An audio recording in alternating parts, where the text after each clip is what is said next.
정부가 어제 오는 7월 1일부터 새롭게 적용할 사회적 거리두기 개편안을 발표했습니다. 거리두기 단계를 현행 5단계에서 4단계로 줄였습니다. 반년 넘게 이어졌던 5명 이상 사적 모임 금지 조치도 완화됩니다. 서울 등 수도권의 경우 다음 달 14일까지는 6명의 모임이 가능하고 15일부터는 8명까지 함께 모일 수 있습니다. 식당이나 카페, 술집 등의 영업시간도 밤 12시까지 연장됩니다.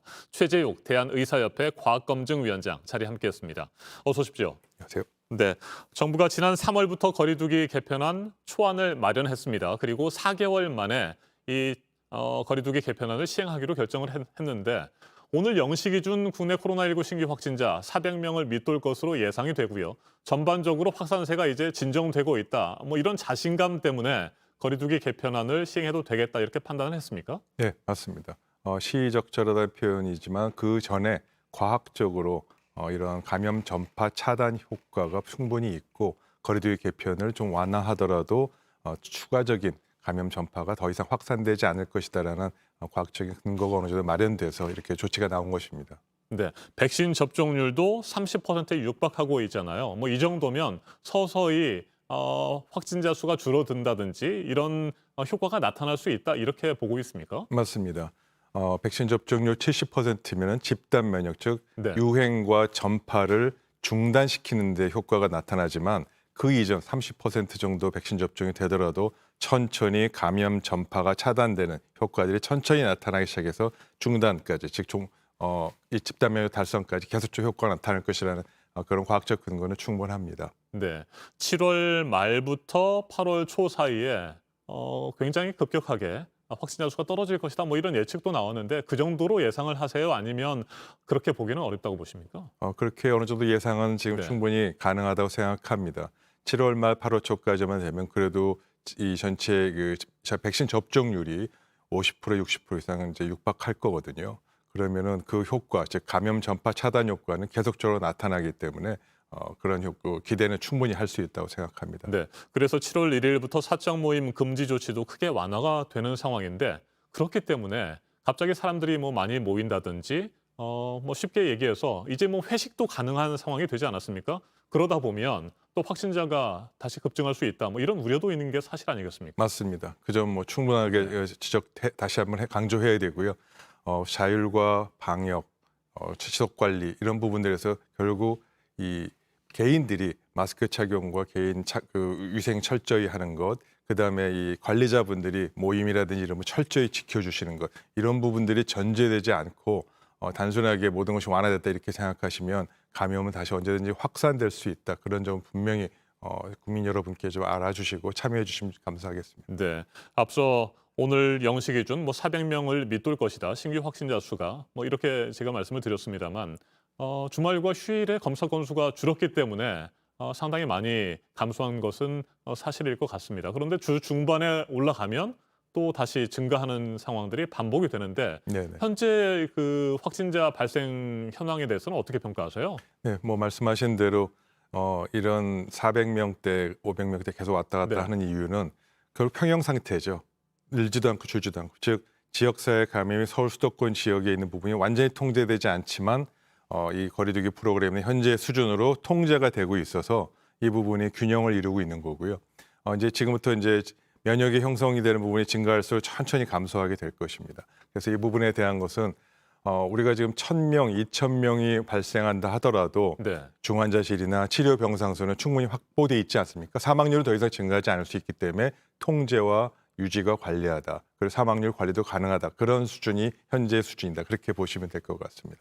특히 고령자분들이 상당 부분 이제 접종을 마쳤기 때문에 코로나19에 감염이 된다고 하더라도 위중해진다거나 목숨을 잃게 되는 상황까지는 가지 않을 것이다. 이런 확신들이 있습니까, 지금? 맞습니다. 충분히 그런 증거가 확보됐고요. 지금 70세 이상 고령자분들 80%에서 접종이 됐고 실제 그 결과 효과적으로 그 효과가 나타났습니다. 그래서 고령자분들에게 이 감염률도 줄고 고령자분들의 사망률이 급격히 감소하기 시작해서 그런 백신 접종의 효과는 고령자에게 충분히 확보가 돼서 나타나고 있다 이렇게 생각하시면 되겠습니다. 네. 그런데 여전히 우려되는 것은 델타 변이 바이러스입니다. 맞습니다. 인도에서 처음 발생을 했고요.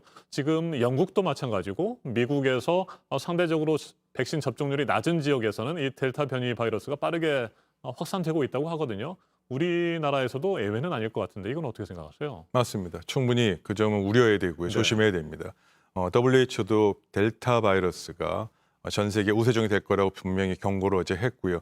우리나라에서는 결국 작년 2월 때처럼 해외에서 유입되는 그런 새로운 감염병하고 뭐 같은 상황이 되지 않았습니까? 그래서 검역 단계에서 국내 유입을 어떻게 최대한 차단해서 더 이상 들어오지 않도록 막는 것이 제일 첫 번째 중요하고요. 네. 그리고 혹시라도 들어올 가능성을 고려해서 지역사회 전파가 혹시 되지 않도록 모니터링과 감시를 철저히 해서 만일에 뭐 정말 원치 않게 이 델타 바이러스 국내에 들어와서 확산된다면 사전에 그 경보 체계를 감지해서 추가적인 조치를 할 수 있도록 예의주시하는 것이 필요하고요. 아직은 델타 바이러스 우세종이거나 우리나라에 많지 않기 때문에 관찰과 주의 감시하는 것으로 검역 단계에서 충분히 이 부분만 관찰하는 것이 제일 중요한 관건이라고 생각합니다. 네. 하루 평균 확진자 수가 전국적으로 1,000명을 넘지 않는다면 2학기부터 모든 학생들이 학교에 가서 수업을 받게 되는 상황입니다. 그런데 지금 이스라엘의 경우에 뭐 집단 면역 체제에 들어갔다라고 이미 평가를 받고 있지만 최근 들어서 학교에서 다시 뭐 집단 발생이 되고 있는 상황이기도 하고요. 그래서 혹시 우리나라에서도 등교를 해서 다 수업을 받게 된다면 뭐 그런 우려가 있는 건 아닌가 이런 걱정도 됩니다. 맞습니다. 네. 그런 우려는 충분히 있고요. 그 점에 대해서 교육 당국과 전문가들이 여러 차례 모여서 사전 준비와 모의 검사도 많이 했습니다. 그런데 불가피하게 다소 감염이 증가할 우려는 현실적으로 있는 것이 있지만 그럼에도 불구하고 더 이상 이 학교 등교 수업을 늦추기는 어려운 상황인 것 같다. 그리고 최대한의 노력을 해서 보안 조치, 선생님들 또 학생들 또 환경 관리에 대한 이 방역 지식에 그동안 모자랐던 부분을 앞으로 8월까지 충분히 보완해서 그런 예외적이고 불가피한 감염이 추가되지 않도록 지금 막을 수 있는 노력들을 최대한 좀 준비하는 것이 바람직하겠다. 그런 것이 기본 입장입니다. 네, 국내 백신 접종의 속도가 빨라지고 있기 때문에 뭐 당초 계획했던 11월 말 이전에 집단 면역 체제로 충분히 들어갈 수는 있다고 보십니까? 아직은 조금 시기상조고요. 네. 물론 당긴다 하더라도 한 달 정도, 한 달 반 정도 당길 수 있는 거라서 사실은 크게 그 문제가 그렇게 이슈가 되지는 않을 것 같습니다. 네. 일단 뭐 조금 앞당겨질 수는 있지만 11월 말 정도까지 이루어진다면 좋겠다. 뭐 이런 정도의 생각을 하면 될 것 같고요. 그렇다면 앞으로도 뭐 주의해야 될 부분들 끝으로 당부 말씀을 좀 해주시겠습니까? 네, 여전히 뭐 제일 중요한 거는 개인 위생 철저한 부분을 기본적으로 지켜주시는 거고요. 지금 이 많은 부분이 사회적 거리가 완화됐으니까 사업주나 식당, 카페 모든 뭐 실내 체육관 이제 잘 관리가 돼야 되지 않겠습니까? 그래서 이 업주들의 관리자분들이 어떻게 관리를 철저히 지켜주시냐가 관건일 것 같고 자율과 책임을 근간으로 하되 자율과 책임을 최선으로 다할 수 있는 지원책들도 조금 마련해 주시면 조금 더 관리와 책임을 철저히 할 수 있는 계기가 되지 않을까 싶습니다.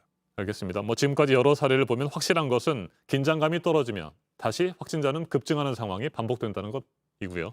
이걸 잊지 말아야 될 것 같습니다. 오늘 여기까지 듣겠습니다. 최재욱 대한의사협회 과학검증위원장이었습니다. 말씀 잘 들었습니다.